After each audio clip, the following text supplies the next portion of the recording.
Assalamualaikum warahmatullahi wabarakatuh. Perkenalkan, nama saya Salma Putri dengan NIM 3622017.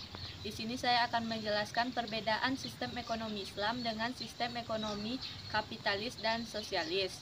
Yang pertama, pengertian. Sistem ekonomi Islam adalah ilmu pengetahuan sosial yang membahas masalah-masalah ekonomi yang didasarkan kepada ajaran dan nilai-nilai Islam. Sumber dari keseluruhan nilai dan ajaran-ajaran Islam ini adalah Al-Quran, Sunnah, Ijma, dan Qiyas.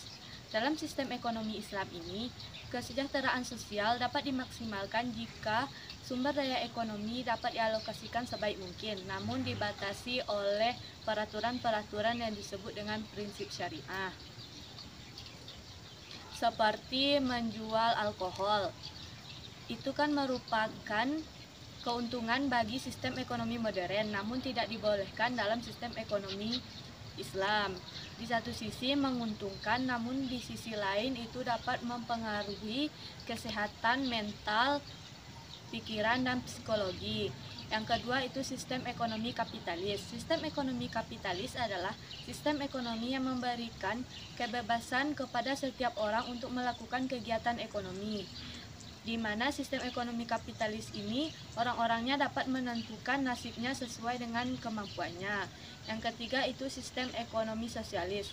Sistem ekonomi sosialis adalah sistem ekonomi di mana adanya campur tangan dari pemerintah dalam setiap kegiatan ekonomi. Pemerintah mengatur berbagai hal dalam kegiatan ekonomi untuk mencapai kesejahteraan rakyat. Jadi keputusan-keputusan apa dalam sistem produksi barang atau jasa itu dilakukan oleh pemerintah. Yang kedua, perbedaan sistem ekonomi Islam, sistem ekonomi kapitalis, dan sistem ekonomi sosialis itu terletak pada kepemilikan. Ekonomi Islam, kita sebagai umat Islam, semua kekayaan itu bersumber dari Allah dan merupakan titipan dari Allah. Kalau sistem ekonomi kapitalis, setiap pribadi mempunyai hak untuk memiliki kekayaan yang telah diperolehnya. Yang sistem ekonomi sosialis, hak mutlak oleh manusia. Yang kedua, perbedaannya yaitu terletak pada tujuan gaya hidup perorangan. Yang sistem ekonomi Islam yaitu bertujuan untuk memakmurkan kehidupan dunia dan akhirat. Kalau dalam sistem ekonomi kapitalis, untuk kepuasan pribadi. Kalau pada sistem ekonomi sosialis itu untuk menyetarakan penghasilan antara kaum buruh. Yang ketiga itu kelebihan dan kelemahan sistem ekonomi sosialis dan sistem ekonomi kapitalis. Yang pertama itu kelebihan dari sistem ekonomi kapitalis. Yang pertama, mendorong aktivitas ekonomi secara signifikan. Yang kedua, dengan adanya persaingan bebas akan menciptakan dan akan mewujudkan produksi ke tingkat wajar dan rasional. Yang ketiga, mendorong setiap pelaku ekonomi untuk mencapai prestasi terbaiknya.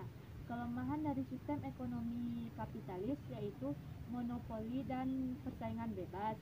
Yang kedua, individualisme, dan yang ketiga, adanya persaingan antar kelas ekonomi. Kelebihan dan kelemahan sistem ekonomi sosialis. Kelebihannya disediakan kebutuhan pokok. Yang kedua itu berdasarkan kepada perencanaan negara. Yang ketiga, produksi dikelola oleh negara. Kelemahan dari sistem ekonomi sosialis ini adalah sulitnya melakukan tawar-menawar dari berbagai individu. Yang kedua, terikat kepada sistem yang membuat masyarakat menjadi buruh dan membuatnya bekerja seperti mesin.